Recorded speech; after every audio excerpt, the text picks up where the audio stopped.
বিজেপির পর এবার পাল্টা থানায় ঘেরাও তৃণমূলের। থানায় ঢুকে পুলিশকে হুমকি, পুলিশের সাথে দুর্ব্যবহারের প্রতিবাদে বিজেপি প্রার্থীর প্রার্থীপদ বাতিলের দাবিতে ধুবড়ী থানায় ঘেরাও তৃণমূলের। তৃণমূল বিজেপি সংঘর্ষের ঘটনায় তৃণমূল নেতাকে মারধরের অভিযোগ তুলে বুধবার রাতে ধুবড়ী থানায় লিখিত অভিযোগ দায়ের করে তৃণমূল। এরপর তৃণমূলের বিরুদ্ধে পাল্টা মারধরের অভিযোগ তুলে দোষীদের বিরুদ্ধে গ্রেপ্তারের দাবিতে রাতে ধুবড়ীর বিজেপি প্রার্থী নরেশ চন্দ্রের নেতৃত্বে ধুবড়ী থানায় ঘেরাও করে বিজেপি কর্মীরা। সে সময় পুলিশকে রীতিমতো হুমকি দিতে দেখা যায় বিজেপি প্রার্থীকে। থানা থেকে বের হওয়া মুশকিল করে দেব বলে হুঁশিয়ারি দেয় বিজেপি প্রার্থী। এই ঘটনার পর বৃহস্পতিবার সন্ধ্যায় তৃণমূলের তরফে পাল্টা ধুবড়ী থানায় ঘেরাও কর্মসূচি করা হয়। তৃণমূল নেতাকে মারধর এবং মহিলা কর্মীদের হেনস্থার প্রতিবাদে থানায় ঘেরাও করে তৃণমূল। দোষীদের বিরুদ্ধে পুলিশকে ব্যবস্থা গ্রহণের দাবি তৃণমূলের।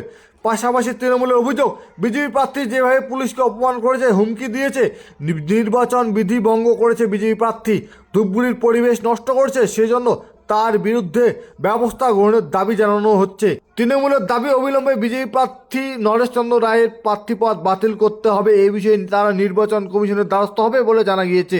ঘটনায় রাজনৈতিক উত্তাপ ক্রমশ বাড়ছে ধূপগুড়িতে।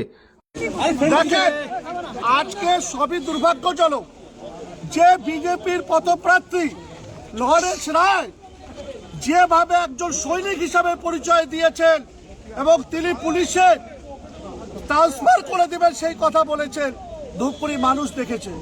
আমি বলি, বিষ্ণুপদরাও বিধায়ক ছিল, কিন্তু এই ধরনের ভাষা কোনোদিনও বলেনি। আমরা দলমত নির্বিশেষে এই ধরনের মানুষ যে না জিততে যে অহংকার, তার বিরুদ্ধে মানুষকে, ধূপগুড়ি মানুষকে আমরা সচেতন করব। যারা একটিও ভোট না পায়, জিতার পরে ও তো জিতার কোনো সম্ভাবনা নেই, তারপরেও যদি ভোট পায় মানুষ এটা দেখবেন, নিজে ভালো মতো নেবে না।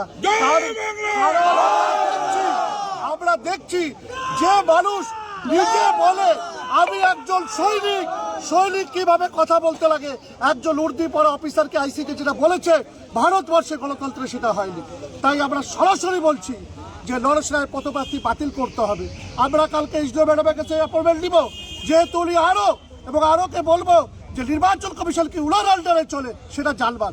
আমরা আইসিকে গ্রেপ্তার করতে বললাম, আইসি স্যারকে, এবং কালকে ওনার পদপ্রার্থী বাতিল হবে সেই ব্যবস্থা গ্রহণ করার জন্য।